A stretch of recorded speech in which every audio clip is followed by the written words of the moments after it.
So round three it is. I know some of you Dragon Ball fans out there are holding on to hope that the score will be 2-1 and not 3-0 when all is said and done, but I got to say, I think Superman is going to pull off the hat trick. It'll be Superman's super hat trick. Huh, that sounds like the title of a Silver Age story.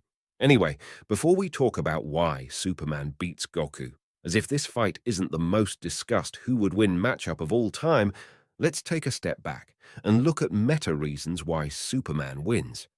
1. Superman won the last two fights. 2. Thor beat Vegeta, and when Thor fought Superman, well, the dials went up to 11.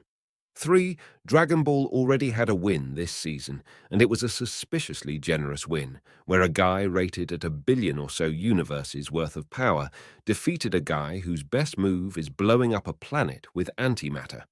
4. The last time we had Dragon Ball heroes and its associated buffs on the show, its representative, Trunks, fought Silver the Hedgehog and lost. Silver the Hedgehog is comparable to Sonic the Hedgehog naturally, and Sonic the Hedgehog lost to Wally West, who holds Superman in high regards. And my fifth and last meta point, and the one I feel the most salient, is that they aren't compositing Superman like they are Goku. Now, the fight has just been announced, and previews haven't been released yet, but it seems like Death Battle is doing to Goku what they did to Trunks in Trunks versus Silver. The Goku most people are familiar with, the Goku of the anime and manga, is going to be combined with the Goku of the Xenoverse games and Heroes franchise. Superman, on the other hand, is going to be Rebirth Superman. For those not in the know, Rebirth is what DC calls the current state of their multiverse after Dark Crisis. To make a very long and convoluted story short, Rebirth is just the post-crisis on Infinite Earth's Superman, with a couple of bonus feats from stupid event books. The ultimate point here is that an unlimited Goku is being matched up against a limited Superman, and I feel this indicates an incoming Superman win. An unlimited Goku winning against a limited Superman would please no one. Dragon Ball fans would see it as a pity win, and Superman fans would ask why Superman wasn't likewise combined with his alternate selves. Where was the pre-crisis Superman time travel powers, super hypnotism, and bizarre one-shot red kryptonite powers? Where was the weird final crisis metafictional tulpa thought robot Superman with complementary 3D glasses? Where was the Superman with telepathic Martian Manhunter powers? And so on, and so on, and so on. I don't think Death Battle would have limited Superman like this if they didn't feel his vanilla incarnation was sufficient to earn him the win. Now, for why I feel Superman wins the fight on a comparison basis. I think Superman and Goku are going to be given equal stats, or roughly equal. They'll both be infinitely, arbitrarily fast and strong, so it'll come down to their abilities. That would fit the pattern of this season.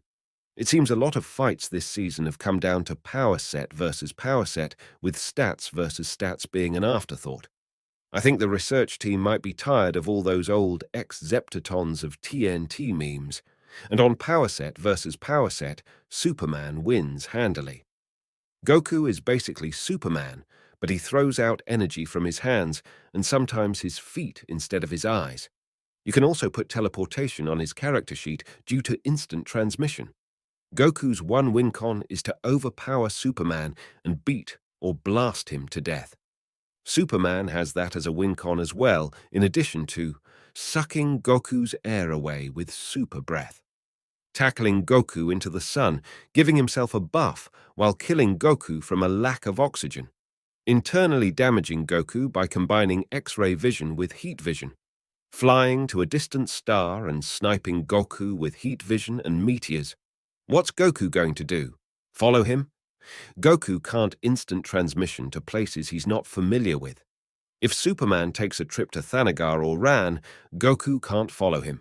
Using vibration tricks learned from the Flash to phase through all of Goku's attacks while being able to stick his fist inside his brain. Or, more esoterically, Superman can use vibrations to phase Goku out of the universe or destroy him outright. Are you familiar with Marvel's incursions? From Hickman's Avengers run? Superman basically soloed the incursions with vibration powers years before Hickman even started his writing career. Sometimes the big two are uncanny with their synchronicity, absorbing Goku's energy. Okay, now this one is debatable, but Superman has absorbed energy from more than just yellow sunlight before. He's absorbed electromagnetic radiation, which is how we got the post-crisis blue Superman, geothermal energy in the alternate timeline where Kurt Busiek's character Kaiba conquered the world, anti-sunlight from a fifth world superweapons core, and the fire pits of Apocalypse. His pre-crisis Earth 1 version even absorbed magic. Does this mean Goku could absorb ki? Maybe? Outlasting Goku. Remember how in Thor vs. Vegeta, part of the reason Thor won was because he could fight virtually forever, while Vegeta had only a few minutes of power. Superman doesn't have to beat Goku before his superpowers run out. He can just fly into the sun or any yellow star to replenish himself. But Goku does have to beat Superman before he runs out of energy. Superman playing Keep Away is a viable win-con for him, and he has ways to play Keep Away. He can vibrate through Goku's attacks and just keep shaking in place. He's in no hurry, or he could fly to another star. Oh, and if Superman is allowed to take a trip to the Fortress of Solitude, he's got even more win-cons. The Phantom Zone projector can trap Goku in the Phantom Zone. The Atomic Cauldron can also kill Goku. The Atomic Cauldron's one of the more obscure features of the Fortress of Solitude. While you might have heard of Superman's Phantom Zone projector, you probably haven't heard about his Atomic Cauldron. Basically, it completely destroys whatever is dropped into it at an atomic level. Superman uses it to dispose of technology too dangerous to keep around. He and Supergirl have also been concerned over falling in because Superman made it capable of destroying anything, even Kryptonians. And while I don't think they're a win-con on their own, Superman has his robot army. And Goku would completely believe any one of them was the real Superman. It's Goku. So if Superman wanted to be really tricky and craven, he could just deploy a robot to die in his place and then heat vision Goku when he thinks the fight's over and powers down. And hey, if you want to be really mean about it, Superman used his photographic memory to perfectly memorize the Miracle Machine, one of those big cosmic plot devices like the Cosmic Cube and Infinity Gauntlet. Superman could just fly away from the fight, park himself on a distant alien planet, construct the Miracle Machine, and then delete Goku from reality. And say I'm wrong about the composite Goku versus non-composite Superman thing. Say they do composite Superman. Then it's even worse for Goku. Now Superman has pre-crisis stuff. Now Superman can freely break the time barrier and travel back in time in an instant. You know how many time travelers have lost to non-time travelers on this show? None. Silver Surfer, both Flashes, Green Lantern, and the Doctor all won their fights. Now Superman has super hypnotism, and let's be real, Goku would not be hard to mesmerize. Now Superman can summon the Sword of Superman. Look it up, it's a thing. It's from Superman Annual 10, and the gist of it is that at the dawn of time, the universe itself created a cosmically powered sword to aid him in his hour of need. That hour of need would be when Superman went up against King Cosmic. Yeah, you think Superman's greatest hour of need would be against Brainiac or Lex Luthor, but nope, it was against King Cosmic.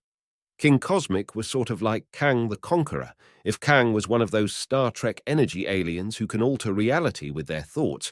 But the point is, the sword traveled to aid Superman in his fight. Superman used it to defeat King Cosmic, and then, because the sword offered unlimited power over creation, and Superman believed that was too much power for any one man to ever had, he gave up the sword. But if pre-crisis Superman gets used, and if Goku is enough of a threat to Superman to constitute being Superman's hour of greatest need, then a magic supersword will fly to Superman as if he's the Power Rangers Megazord, and he'll use its cosmic powers to chop Goku into pieces. I bet you weren't expecting Superman to have, to me, my magic sword powers, but there you have it, and there you have it. Superman has 7 Wincons plus 2 more if he's allowed access to objects in the Fortress of Solitude, plus 3 more if he's allowed pre-crisis feats, plus the Miracle Machine if you want to be mean about it. Superman can just do more Goku. Here's a summary of their fight in a single sentence. Superman stays super longer and has more superpowers.